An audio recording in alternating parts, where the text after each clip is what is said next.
de estar num momento tão importante, que é essa sabatina aqui dos diretores do Banco Central.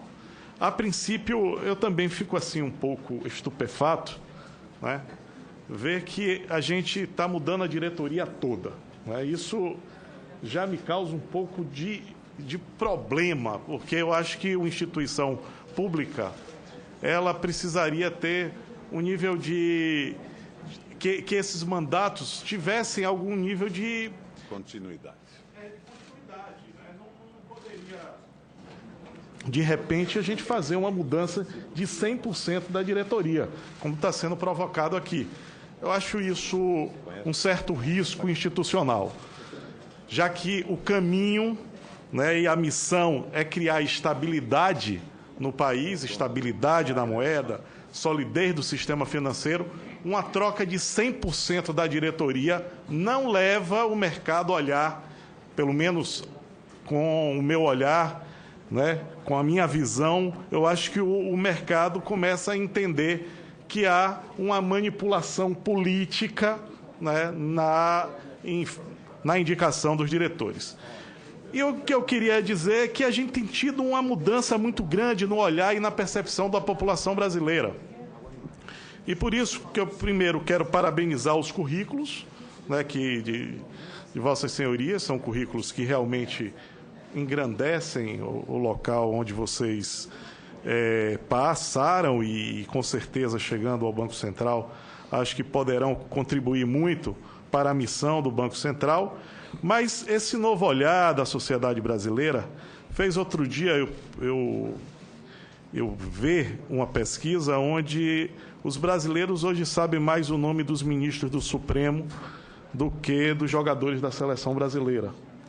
E eu tenho a convicção que no futuro do Brasil vocês serão indagados nas ruas porque os juros estão tão altos, né? Da mesma forma que os ministros do Supremo estão sendo reconhecidos nas ruas, vocês serão parados pela população dizendo: doutor Tiago, doutor Reinaldo, doutor Carlos Viana, doutor Isaac, por que o Brasil todo, quando não está no Banco Central, deseja diminuir os juros? Todos entendem que a diminuição dos juros é algo importante para o Brasil e, ao adentrar naquela casa, você tem que trabalhar com a palavra que foi usada pelo doutor Isaac, com parcimônia, que é outra coisa que eu também fiquei assim, muito intrigado, conversando aqui com o senador Lindeberg, que todo mundo é a favor do regime de câmbio flutuante. É unanimidade, mas com intervenção, com parcimônia. E a parcimônia se dá através do momento em que vocês escolherem fazer a intervenção. Então, na verdade, o câmbio não é flutuante, certo? Ele tem uma tendência a flutuar até que o Banco Central se ache no direito de influenciar no mercado a fim de garantir uma estabilidade no sistema financeiro. Então, queria aproveitar a fala de vocês para tentar aprofundar algumas questões que vocês colocaram. Que a questão dos juros tem também a ver com a baixa poupança doméstica. O doutor Reinaldo já tinha falado isso. O que é que nós podemos fazer, doutor Reinaldo, e a vocês, para ampliar essa poupança? Eu acho que isso é realmente fundamental para criar esse lastro no Brasil. Segundo, foi colocado pelo doutor Tiago a questão da política de transparência, né, da relação entre o Banco Central e a sociedade. Como é que a gente pode avançar mais para que a sociedade possa, né, fazer uma aproximação em todas as questões que concernem ao funcionamento do Banco Central? E aí vai uma questão que eu acho que é fundamental. Tem muitas coisas na economia, eu não sou economista, doutor Armando, senador Armando, que o povo, as pessoas não entendem, né? Quando a gente começa a falar da eficiência do custo de intermediação financeira, as pessoas, doutor Lindeberg, senador, não conseguem entender o que é isso, certo? E ali está, talvez, o ovo de Colombo do Brasil, pelo menos ao meu olhar de leigo da economia. Eu estava levantando aqui o que aconteceu nos últimos anos. Mas aproveitei para pegar em 2015. O Itaú Unibanco teve um lucro de 23 bilhões de reais. E aí a primeira coisa que nesse um mês eu descobri, senador Armando, é que no Brasil que eu andava, a moeda era real. Aqui no Senado, a moeda é bilhão.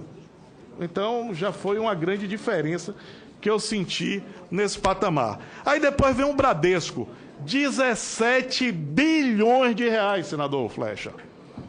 Isso em 2015. O Banco do Brasil e a Caixa Econômica, mesmo tendo juros muito mais atraentes, principalmente para o agronegócio, para uma política de investimento de longo prazo, em projetos estruturados de infraestrutura, ele consegue ter um lucro de 14 bilhões e 7 bilhões a Caixa Econômica. E aí a gente entrou em crise. O Brasil entrou em crise, 11 milhões de pessoas desempregadas, né? Os juros do cartão de crédito, esse sim a população sente diretamente. Um dos maiores juros do mundo. E aí vem o primeiro trimestre o lucro dos bancos. O Itaú continua com 5 bilhões, ou seja, vai ao patamar de 20 bilhões. O Bradesco, com 4 bilhões, chega ao patamar de 16, 17 bilhões. E a gente fica se perguntando, essa eficiência do custo da intermediação financeira é o quê? É o lucro. Porque se não tem eficiência no sistema e o sistema aparece com esses lucros, alguma coisa está correndo a revelia do Banco Central. O Banco Central tem que ter capacidade de influir em coisas que rebatam no dia a dia da população. As tarifas bancárias. A população não aguenta mais pagar tanta tarifa bancária. Se você respirar dentro do banco, você paga a tarifa bancária. A população lá não está querendo saber, né, sobre a macroeconomia. É a economia real da vida das pessoas. Será que o Banco Central tem alguma condição de melhorar esse cotidiano do povo brasileiro? Será que a gente pode melhorar a competitividade, fazendo com que esse lucro também seja distribuído para as pessoas que são usuárias do sistema bancário? Então, essa é uma questão que eu queria fazer para vocês. E uma outra questão que também eu não consigo, né, ter a resposta, e quando abro essa pergunta, senador Flecha, é porque realmente eu não consigo entender muitos fundamentos da macroeconomia, como a população também muitas vezes não entende.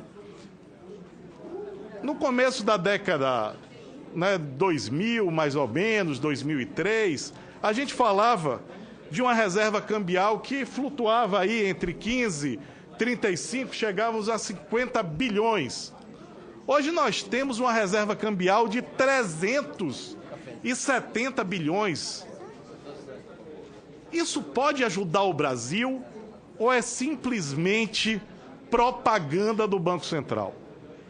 É possível esse dinheiro colaborar com o futuro do nosso país? Esse dinheiro pertence à nossa nação. Nós podemos, e como podemos, fazer com que essas reservas possibilitem a melhoria do povo brasileiro? Então, é essas questões que eu queria finalizar, principalmente com essas questões sobre a eficiência do custo da intermediação financeira, os lucros e a questão das reservas cambiais.